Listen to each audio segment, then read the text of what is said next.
My name is Ryan Kaplan, 27 years old. I was born and raised in Mayfield Heights, Ohio. Still live there, actually. I started watching wrestling as far back as I can remember. I always liked the bad guys growing up.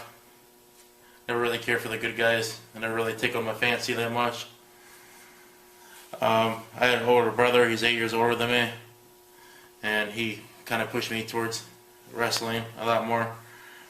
And we used to watch it all the time. We used to play it out.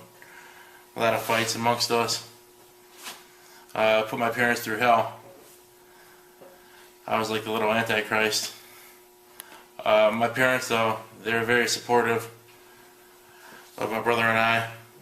They took care of us. They stayed together. And I only grew up with one set of grandparents.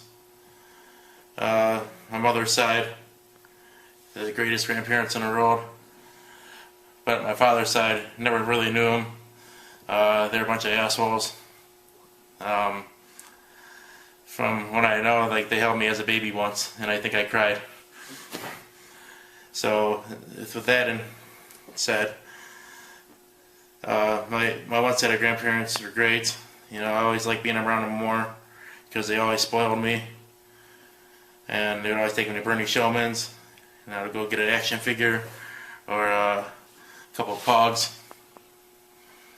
I went through school. I went to public school until 3rd grade. Went to Catholic school. Didn't quite understand why I was there. I was never big on religion just from the start. I made a lot of friends there, though. We always acted as wrestlers and we'd beat each other up. I actually got the whole concept of wrestling banned from the school because one of the kids actually got hurt. And they had a whole meeting about it with parent, teacher, student.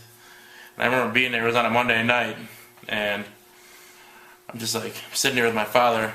He's looking at me and he's like, let's get the fuck out of here. He's like, I want to go watch Raw. And they're telling us about wrestling, how we shouldn't watch it and do it in school. So, you know, I always had an adventurous childhood.